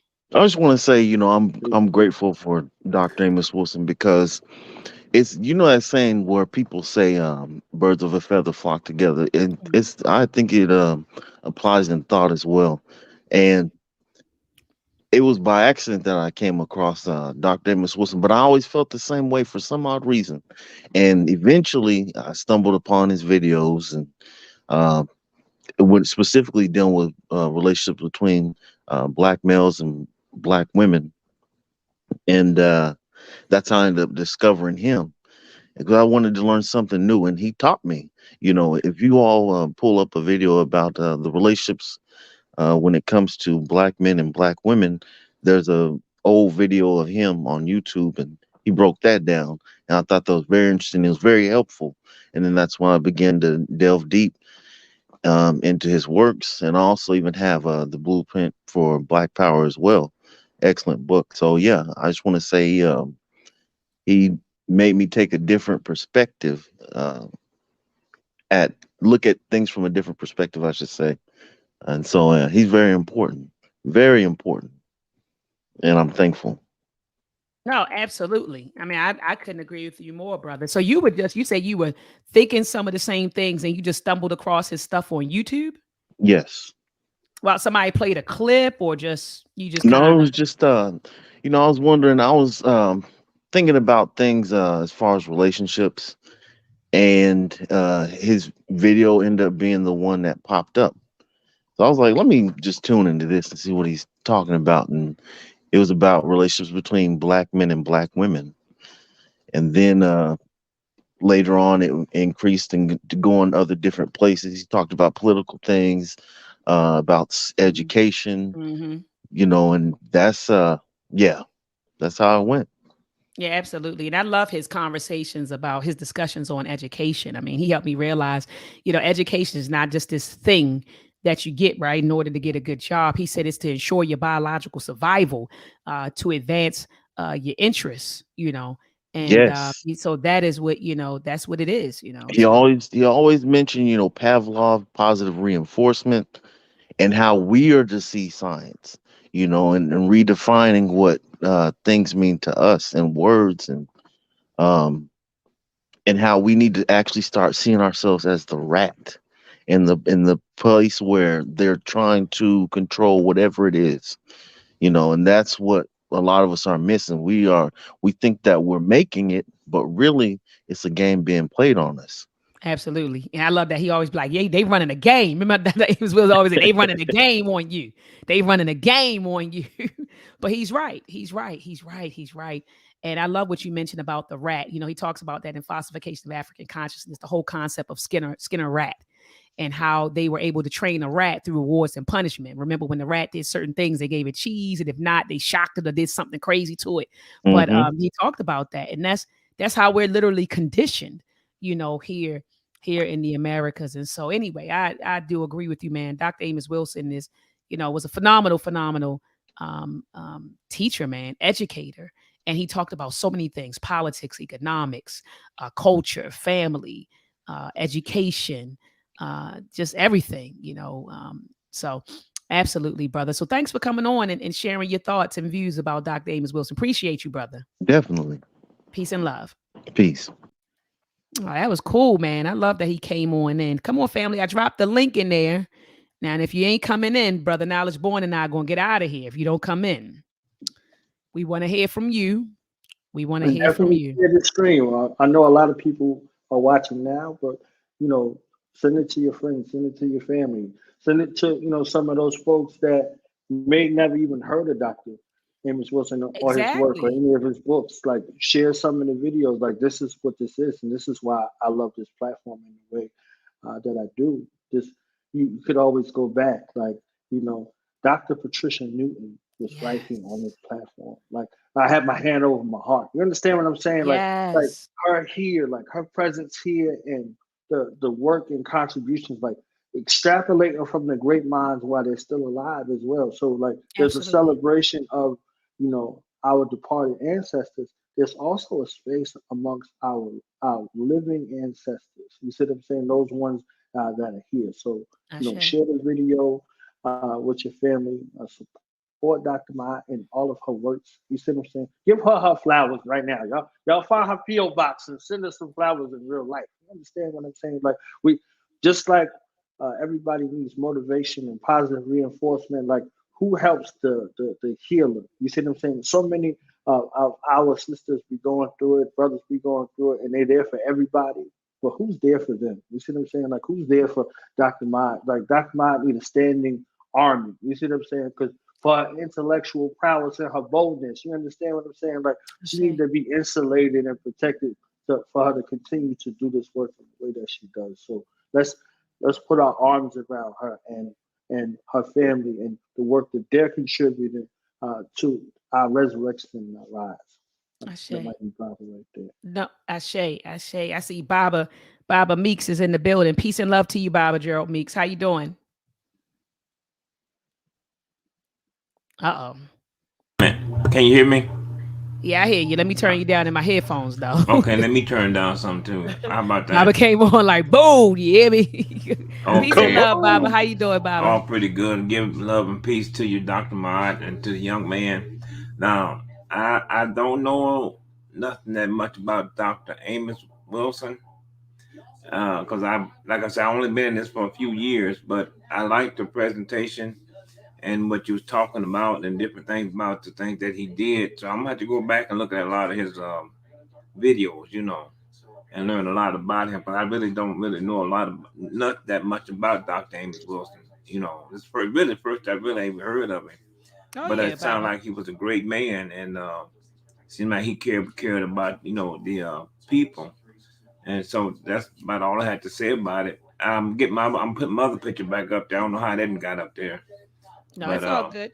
No, it's all good, Baba. but Thank you. like I said, I enjoyed everything that was said, and just always enjoy your show. But I'm gonna start listening to some of his videos and learn about Dr. Amos Wilson because we have a lot of knowledgeable scholars. That's something that's black that went on, and I wish more and more of our people would pay more attention to our own black historians and scholars Mm-hmm. because we always believe the lie to be he who controls the writing on the page controls the thinking of the age. and you got other people that you colonize that's writing the history and leave you out and write this up in your place, then you need to find out who you really are, in this world. So this is all I had to say, Dr. Maat. I don't want to take up the time, and great job. No, and I appreciate you, Baba, for coming on. I appreciate you for coming on, and you're right. But don't even feel some type of way that you never heard about him, because a lot of people, Baba, haven't. Like people don't talk about Dr. Amos Wilson, So I'm happy that you tuned in and that you learned, something, and so now you can go and research more about, who Dr. Amos Wilson is, because we speak of our ancestors in present tense, but who he is in the work that he has given our community. So thank you so much, Baba, for coming through. Okay. All right. Peace and love, Baba. Peace and love to you. Sister Leslie Scott, you have the floor, Queen. Go ahead and unmute your mic, sister. You have the floor. Hey, love to you. Love to you. Peace Once and love again, to you. you have done a fantabulous job. I love you guys. Love you too, Queen. Love you too. And I always love when you come in, because you're always pouring into me when you come through. So I saw your name pop up and I was like, let me let the sister in. But peace and love to you. And the love is mutual, my sister. Okay, Dr. Maat, I actually just want to say I too didn't know about Dr. Wilson. I did have information about Dr. Khalid Muhammad, and I just wanted to say that you guys really, really rocked today and on the show 2 days ago when you did that with, for Dr. Khalid Muhammad. That was awesome. I've learned so much, just through all the information you guys are given. So love to you for that. And then also, I just wanted to also reiterate what I had spoke about previously and what I'm hearing my brothers and sisters when they come on and they speak to you and they're sharing and building the coming together, as I put it, on ground zero, and us kind of utilizing all of this information that you're giving us, right? Utilizing it in today's era with us and kind of combining it with what we got going on now. I think it would be really, really beneficial to us. And again, like I said, I just wanted to come on and share some love, share some space, and tell you thank you. Wonderful job 2 days ago. I really, really enjoyed that stream, and on today as well. Man, you guys are awesome. Thank you so much, Sister Leslie. You are awesome. And I love what you said, taking the teachings and applying them. That's what we should be doing. Teaching the teachings, right? So perpetuating the teachings of our ancestors. And like you said, unifying and figuring out, how do we manifest this stuff? Like, how do we put this stuff into practice, in our daily lives? And there's some of us that are doing it, building schools, so you have people building schools, building programs, and building businesses and all sorts of stuff. Right. But I do agree that we need to get better organized, right, across the board. We got to get better organized. So for example, and Baba, I know he was in the chat, and peace to Baba, the Uhuru Academy. Baba. He was so Baba, in all of the African centered, programs and institutions, I'm thinking from coast to coast should be under one banner. You get what I'm saying? And that there should be a list, of something out there, a website that lists all of the African centered programs, right? All of the African centered programs and African centered educational institutions for our children, so we can go here, and everybody, we meet just maybe once a year in a conference. So we have a conference on African centered education, and all of those different people, those organizations and institutions, all come together and build a whole network from coast to coast. And so get what I'm saying? Go ahead, can I interject? Absolutely. I love that you said that. I love it. So I try to, and I ask permission, but I don't never really speak up. But the fact that you said that, right? That's exactly what my passion and my purpose is. If I could uplift Solitude, SOLIDTUDE, it's about our mindset. It's about us being set, and focused on us, right? And the thing about it is that and I said this to you before in my very first time coming on and speaking, was the co-oppreneurship, right? You did. Right. So this is what I'm offering up, and I'm actually doing right now today, starting at 3:30. I'm waiting on my guest. What I'm calling the Solitude Sunday Dinner Initiative, right? And so what it is that I'm calling us, again, those people that I called ground zero, which is, just everyday ordinary people, the ones that I stated, before, those of us who don't necessarily have a platform. We need to be coming together, unifying, utilizing this information and, using it to our benefit. But it doesn't matter, this is the thing for me, what our proximity is, because we have the capabilities of networking. We have the capabilities, with social media, and I'm sorry, because I really don't want to use social media. And that's my biggest bad point, I guess you can say. But we have the capability with internet, we have the capability with the learning, and that, and just pulling all of that information and collecting that information and doing as our elders did, where we kept that information amongst us and shared it amongst us, and we kind of uplifted each other. Solitude is exactly about that. It's about us coming together and being one solid force, one entity. But no matter what our proximity is, it's about us unifying and looking to prepare ourselves for anything that might come down the line, or just to, like I said, uplift ourselves, to build businesses, to create networks or whatnot. We can do that ourselves. We don't need permission, as you said, Dr. Maat, so many times before. We don't need permission from anyone to do this. None. And then and another thing too is, there's so much information and so much talent and know-how amongst us. There's nothing under the sun that we can't do. There's nothing under the sun that we can't do. Ashe. You understand? Ashe. And we can come together. We can start communicating. Real relationships. That's what I call them. Forget all this surface level, there's just, we're kind of bouncing off of each other, and it's really transactional. We're not that people. No. We're not that people. And I'm sorry, I'm going to go ahead and I probably didn't get my point out, but no, you got it out. You got it out. You got it out. You better walk in that point now. Yes, Okay. you did. Absolutely. Yes. I love my people. You understand? Mm-hmm. And I just feel like now is the time that we step up and start loving on ourselves, as opposed to participating in this system that, just hasn't benefited us, that hasn't taken us into consideration, that doesn't even look at, the differences, because we're different, and that's the bottom line. We're all different when it comes to, and I hate for to pull that up, but race and that kind of thing. And Absolutely. there's things that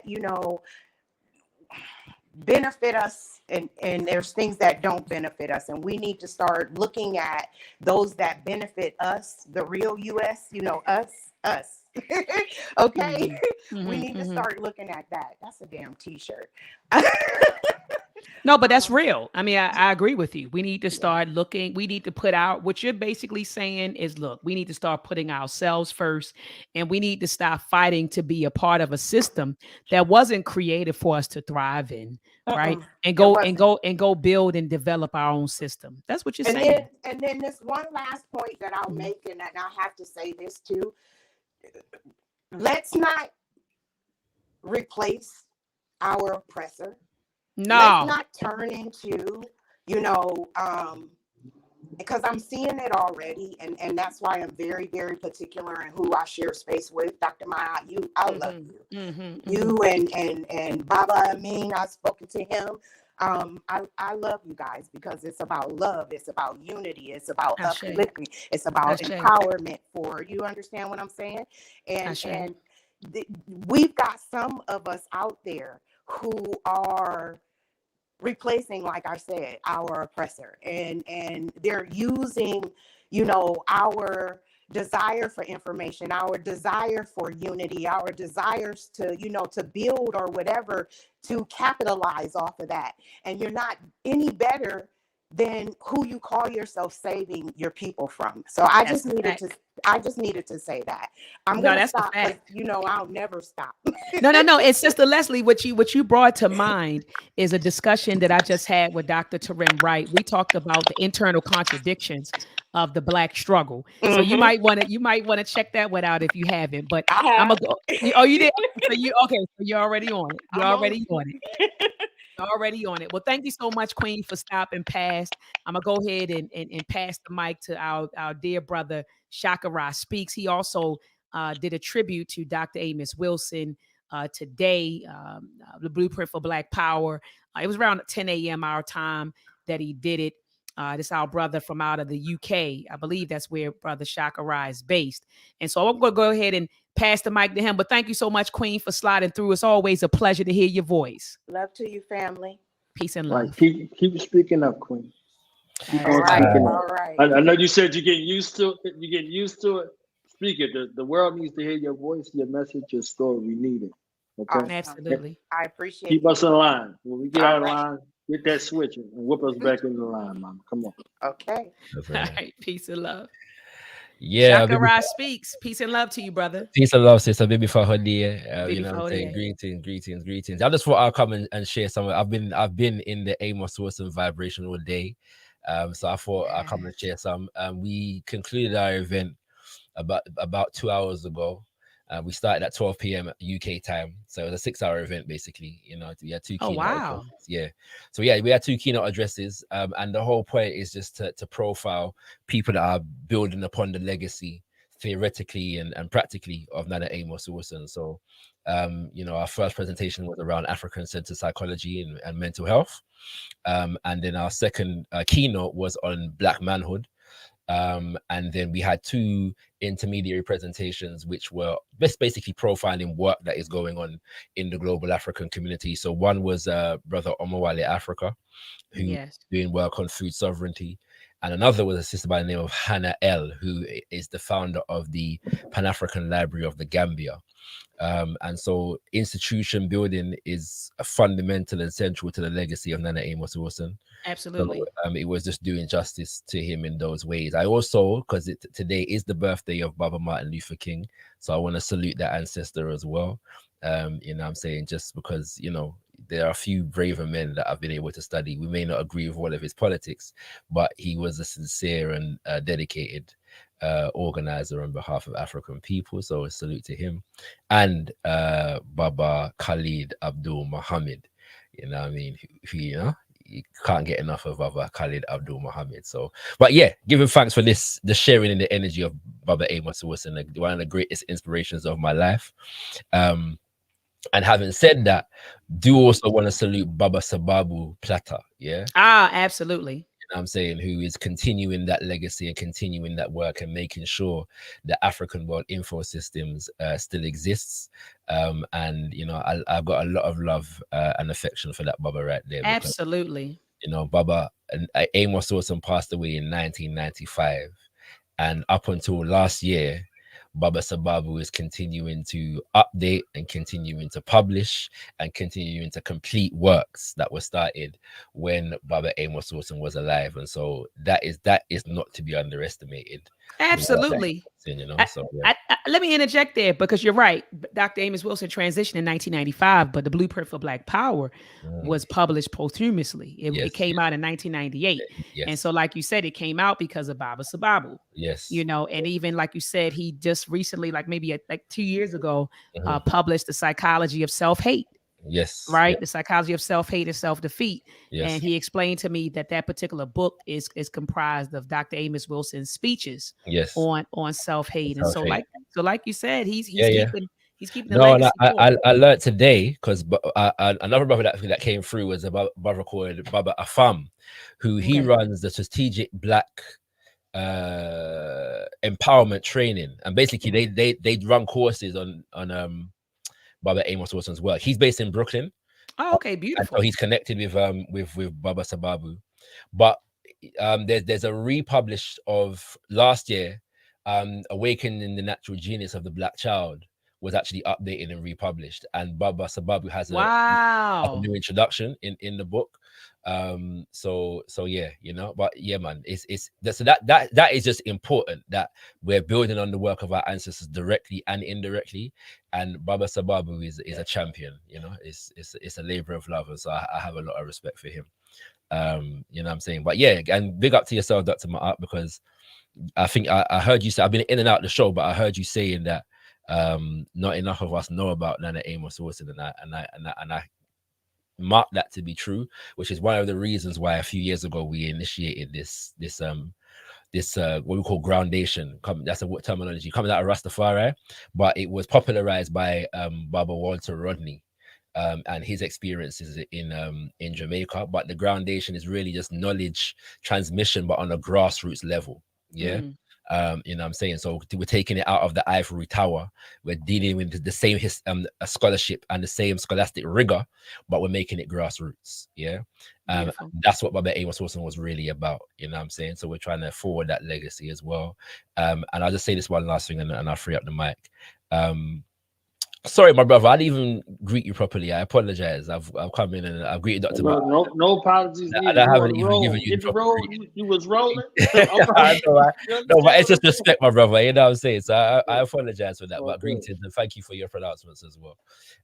But yeah, I was about to say, it's gone out of my head now. It's gone out of my head. I apologize, Dr. Maat. It's gone out of my head what I was going to say. So you said it was a brother. You talked about the groundation. Yes. And where was he going? Oh my goodness. Yeah, I was going somewhere else, but it's fine. It's fine. It's no problem. You know, it's just good to preserve the name of our ancestors. Oh, that was I remember it now. When obviously growing up in the Black nationalist Pan-Africanist community, we know about Nana Amos Wilson. In fact, I remember when Blueprint for Black Power was published, and I was at a Kwanzaa celebration. The first time I saw it, I was at a Kwanzaa celebration, and it was 1998, so I must have been about 13 years old, right? You know what I'm saying? And an elder in the community came to the Kwanzaa celebration with it in his hand and said, "See, it's here," right? You know what I'm saying? That was the first time I saw Blueprint for Black Power.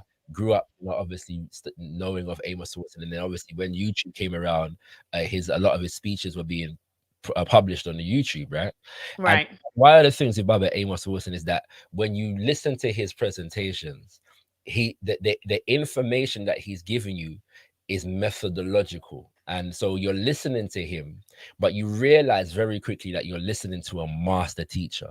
Yes. Because not only is he dispensing the information, but he's also, through the way how he's delivering, he's teaching you how to think, yeah, and how to dissect information, how to consider information, yeah, and how to make the information that you're receiving from any source applicable to the plight of African people.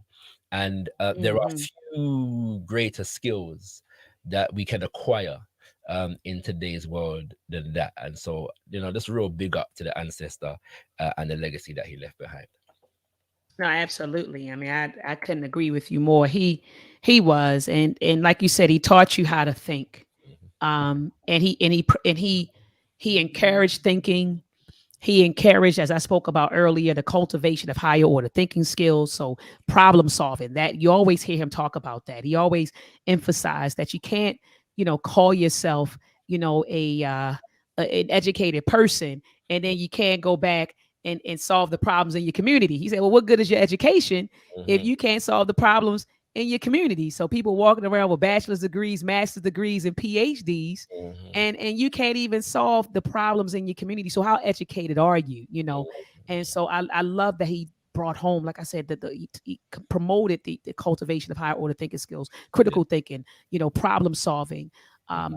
going out here and acquiring skills and utilizing those skills to build, to nation build. And that's why I've been saying all day long, anyone who is African centered, or for Black empowerment, you got to be in the business of cultivating those higher order thinking skills, and you got to be in the business of promoting science, technology, engineering, art, and agriculture, that double A for me, and mathematics. You have to be. We can't build a nation without those disciplines. So we're serious about Black empowerment. We got to be serious about those disciplines, being able to feed ourselves. And shout out to Brother Omawale Africa, who has been talking about what's the ancestor's name that he's doing a documentary on? Shakara. Hannibal Afrique, Baba Hannibal Afrique. Yeah, Baba Hannibal Afrique. And he's doing a documentary on that. And he talked about, how that was one of the things that Baba Hannibal Afrique brought home. You can't free yourself if you can't feed yourself. So we got to get involved, in agriculture, in farming and agricultural science, and be able to do that. We got to be able to do all of that type of stuff, be able to use the environment. When I think about the Haitian Revolution, right? A lot of people, and I think I may do this in my class this semester and use this as a means of teaching engineering while also teaching history, so they're in my class and they're learning engineering, but they're also learning history. When you study the Haitian Revolution, a lot of they were scientists. They had to study their ecosystem in order to manipulate it and use it for their benefit. That's science. They had to create their own weaponry. That's you're talking about engineering. That's technology. So I want to do a class study. Oh man, my students gonna be, oh, here she go. So I want to do a class study on an engineer's perspective on the Haitian Revolution. Not just that we was fighting and we gained out, but let's look at it through the lenses of an engineer. Let's look at it as the lenses of a scientist. But I brought up the Haitian Revolution to show what the power of knowing science, the power of studying science, the power of studying engineering. So anyway, if we're serious about liberation and sovereignty, then we got to be serious about STEAM. But anyway, Brother Shakara, I got to check out what you did. Is it on YouTube, brother? Yeah, what I'll do, I mean, no, so it was a paid event, right? So it wasn't just on YouTube. Oh, but at the moment, the video is still processing. So I'll make you aware, Dr. Maat. Don't worry about it. Okay, yeah, I want to check it out. I want to check out the different talks and the keynote speakers and just hear it. You said it went on for about 6 hours. Yeah. Okay, so I'm gonna have to listen to it in spurts. So when I'm driving, look, Brother Nasbo, you know how you do. You driving to work, and you come home from work, you sit there, for about an hour. So, but I'll digest it all. I just got to listen to it in chunks. But anyway, thank you so much, Brother Shakara, for sliding past, man, and keep me posted. Keep me posted on the video. I would, and Hotep, my brother, knowledgeable, and Hotep. Peace out. Yeah, thank you very much. I thought they were asking for your social media before you go, brother. You can't slide out without letting folks. Yeah, give me your social media. Just Shakara speaks on everything. So that's SHAKARA. Speaks on everything, and you'll find me. All right. Give back Dr. Maat. Peace and blessings. Thanks to you. Peace and blessings, brother. I was looking for it on YouTube. I was like, where is it? Where is it? Going back and forth, like, where is it? Where is it? Right. All right. So, brother Knowledge Born, I appreciate you, brother, for sliding through. Do you have any closing words for the listening audience, brother? I definitely do. As I said earlier, thank you to you first for thinking enough of my African mind to combine with your African mind and collaborate on such a timely and much needed and yet to be discovered ancestor as the great Osir, Dr. Amos Wilson. So peace and blessings be upon him and his family and his ancestral line. You see what I'm saying? As we continue to move forward and build and collaborate. If I could slide in for a little while tomorrow with Dr. Martin Luther King, I would love to. Yeah, I'll shoot you the link. You already know. I definitely honestly know that like he's another one that is yet to be discovered properly, because when we saw him in strict contrast to El-Hajj Miguel Sabrada's brother Omawale, Minister Malcolm X. So it was a this or that kind of situation.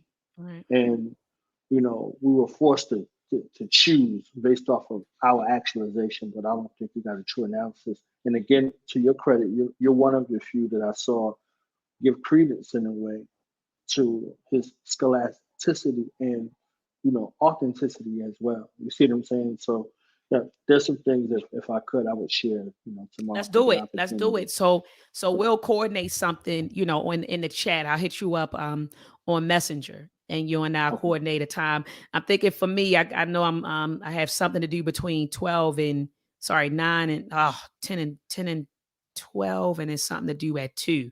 So I'm thinking maybe around 1 we could do something, or maybe about 4, probably about 4 o'clock maybe. It's either early or like 4. So I think 4 o'clock will be our best bet. Yeah, 4 o'clock Eastern Standard Time will be our best bet to go ahead and do something. I wanted to read something from Black on Black Violence. This is go ahead, close us out with that. Right here. Go ahead, close us out with that. This is on page 10 of chapter 1. It says, Black male criminality is the stepchild of white male criminality. Facts. I'm going to read that again. Black male criminality, because they always say, well, what about black on black crime? Black male criminality is the stepchild of white male criminality. The white male, in order to enhance and protect his self-image, enjoy the material wealth, power, and political advantages of his criminality, must deny truth and reality. He must not experience the guilty conscience which will result from an acknowledgement and acceptance of his own criminality and psychopathy. His malevolent incrustations must be smoothed over and his criminal dross transmuted to gold. The collective white American ego complex must deny and distort reality if it is to persist in perceiving itself as God's chosen. You heard that somewhere before. As sanctified in the face of the beastification of the African Americans, particularly males, and the stingification of others. So in order to exist in this space, in order for us to look at black on black violence, black on black crime, the stepchild of white criminality, black male criminality, being that stepchild in this relationship. So through the guys, this is what's popularized, this is what's seen, from the video games to the music to all of the aspects of the entertainment industry, that becomes a ratification and a justification for black criminality. And our relationship with the rest of the world, the entire planet, is, used through the means of vice and criminality. So our relationship, right now, they're waiting. People are chopping at the bits for 2 shows to come out. The Godfather of Harlem and Snowfall. Well, Professor James Small was a part of the Godfather of Harlem. You heard about that? Yes, I salute him and I salute them for including him as a consultant. You see what I'm saying? They did. But look at the 2 spaces that we're talking about. We're talking I see where you're going. The criminality and the devastation of the black community from the world. The entire world is there in Harlem selling drugs to black people. And then you got Snowfall from the encroachment of South and Central America in its relationship to the black community in regards to drugs and criminality. So this white dominated society, this criminality, the stepchild of black violence, black on black violence, because this is what Dr. Bobby E. Wright called menticide. Like we're killing ourselves mentally. You see what I'm saying? And then physically, everything comes after. So in that space where we're looking at criminality in regards to it being a stepchild, like creating a permanent underclass for criminality, it can jade the view to where we look at ourselves and we don't see the hidden hand. You see what I'm saying? We become puppets and puppeteers on the string for white domination, power, and control, but they're not at the forefront of it. Absolutely. We're not looking at that. We're looking at our youth. We're looking at our children and dismayed about our children instead of intervening in our children's lives. Going back to what you said, Dr. Maat, like we don't love our children. You understand what I'm saying? Like we don't love our children if this is what they're subjecting themselves to. We can't love them. You see what I'm saying? Don't tell In me that you space. do. Right. Don't tell me you do. So in this actualization space, we have an opportunity to, change the dynamic, change the trajectory of the path that we're going on into something that's actionable, that's real, and that's honorable, and that's commensurate from the lineage from which we descend from. So definitely want to thank you and big you up again for having this series, having these tributes, and continuing to speak truth to power and to constantly bombard our psyches with righteous opportunities for reformation. So that's the last thing I wanted to say. No, I appreciate that and appreciate your presence and your wisdom. Brother Jabral, let me see. He said he loved that you had read something from Nana Amos. And I was telling him in the chat that we actually read a few things. He got to go back and look at the beginning of this bill. We've been on almost 2 hours. And so we've quoted them. We've read some things and all of that good stuff. But thank you so much, Brother Knowledge Born, for sliding through. And we'll coordinate something for tomorrow so that when we honor Dr. King, peace be upon his soul. Like you said, his birthday is actually today. I had the honor of going down to where he and Coretta, where they are, right at the Martin Luther King Center. Every time I go to Atlanta, for me, it's a pilgrimage. I have to go there. I can't go to Atlanta, without going there and just pouring libation and, pour my little water bottle. Cause it's like, it's in the middle of like a water. It's a big, it's the water. And then pour my little libation right there on the side, on the concrete, but just gotta be there, gotta go there. And also, Ebenezer's Baptist Church is right across the street. You have the MLK Center where you go in there, you can see the robes that he wore, his handwritten notes. And so it's just, every time I go down there, I just get emotional, man. But anyway, thanks so much for sliding through. And definitely, Brother Knowledge Born, we'll be back tomorrow. We'll coordinate a time. Family, just make sure that you subscribe and hit the notification bell so that when I go live, you're notified, because I don't have a set time. Brother Knowledge Born, people have like a set time where they like, I come on every day at this time. My schedule is so all over the place that it's like, let me squeeze it in. Let me just go live here, because I have so much going on, but I always want to make sure that I stay connected to the family. All right. And so just make sure that you subscribe to the channel, family, hit the notification bell. Also, family, get the likes up. You know how the YouTube algorithm works. The more you engage with the video, the more it shows up in feed. So make sure that while you're watching this video, that you like it, that you thumb it up, that you share it. Sharing is caring. I say that again, sharing is caring. So as you said earlier, Brother Knowledge Born, share this live. There are a lot of people that don't even know who Dr. Amos Wilson is. And so this will be a great introduction to Dr. Amos Wilson and his teachings and his impact on our community. So, at first I was going to go out with the song Libations by Day, which I played in the beginning, but I'm going to go out with my theme song, brother. I'm going to go out with my theme song, Truth to Power Talk, because I feel like, Brother Knowledge Born, we spoke a lot of truth to power. So I'm going to go ahead and play that. And family, have a beautiful, beautiful Sunday. Oh, last announcement. We are going to start the Read Book Club up again on February the 19th. We are reading 4 books, family. The first book will be They Were Her Property by Dr. Stephanie Rogers. Then we're going to read Slavery by Another Name. After that, oh my goodness, Slavery by Another Name. Oh, When Affirmative Action Was White. And then the 4th book is Reparations for Black Americans in the 21st Century by Dr. Darity. So grab those 4 books. Please try to grab them from a Black-owned bookstore if you can. The dude that owned Amazon,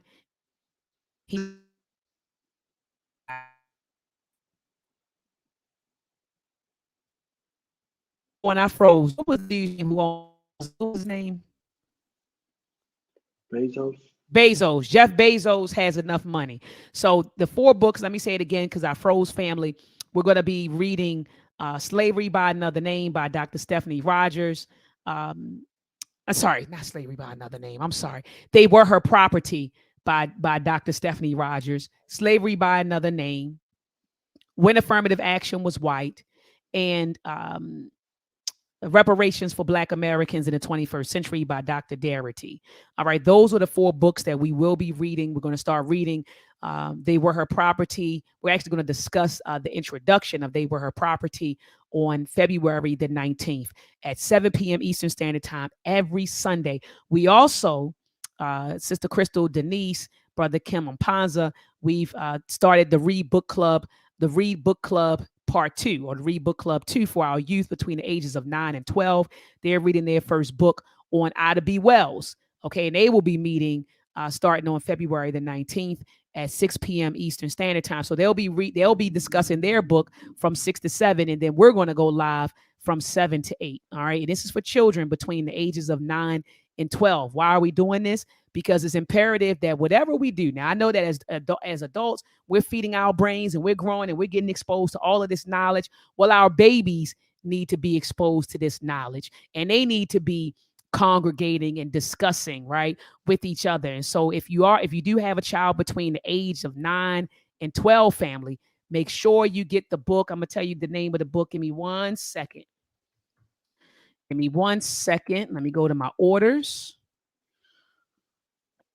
The name of the book, it says it was delivered today. It's called Warrior Princess, A People's Biography of Ida B. Wells. I'm going to drop that name in the chat.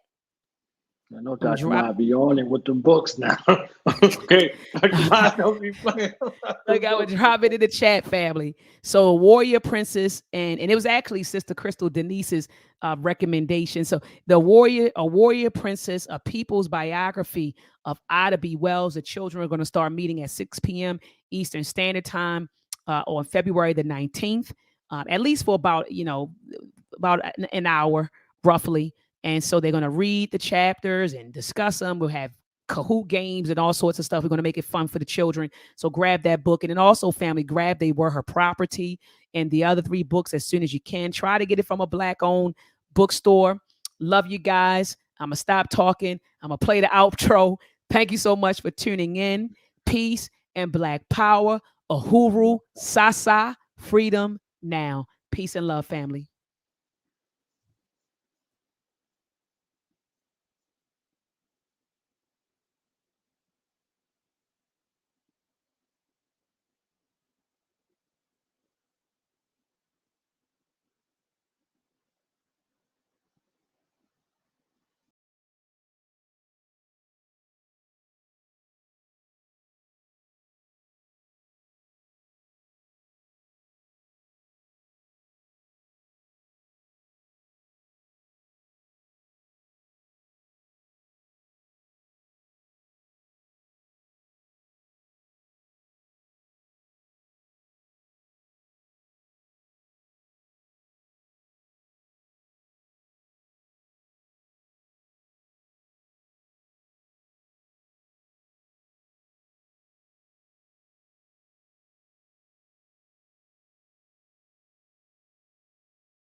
Man, I'm over here jamming the whole time, and y'all talk about we can't hear nothing. And I was jamming. Come on, man. Some people said no sound because he was rocking. I don't know. I'm over here rocking with Amaday. Hold on. I got to let y'all hear this, brother. Oh, my gosh. It say my comments. I don't know how your comments were muted, Sister Afore Warner. We didn't mute your comments. Here we go. Let me try this thing again, y'all. Let me try this thing again. Let me try it again. Now tell me you hear this. I know you hear this. Can't confuse me now, we got the answers. Masked up, red, black, green bandanas. Yo, it's just the path that we chose. Black rebellious soul is more than my clothes. This the truth, the power talk. Front line, about time, final hour thoughts. Vision is clear now, truth to the eye. Babylon showed a hand, exposing the lie. People kill where they at. There's no black and black crime, but they use the media to try to poison the mind. Put the woke back to sleep, keep the deaf, dumb, and blind. Reparations now, separation now. Cause every time we rise, they make laws to keep us down. How many children have to die, huh? To see they don't want us around, they love to bathe inside our blood, future buried in the ground. Still we rise. We burst through the flames of the fire. Warrior spirit, make the devil retire. Elijah Farrakhan, they expose all the liars. Time to come together, build our own empire. You can't fool me with the propaganda. The devil used to bruise me with a stop and slander. Can't confuse me, now we got the answers. Masked up, red, black, green bandanas. Yo, it's just the path that we chose. Black rebellious soul is more than my clothes. This the truth, the power talk. Front line, about time, final hour thoughts. You can't fool me with the propaganda.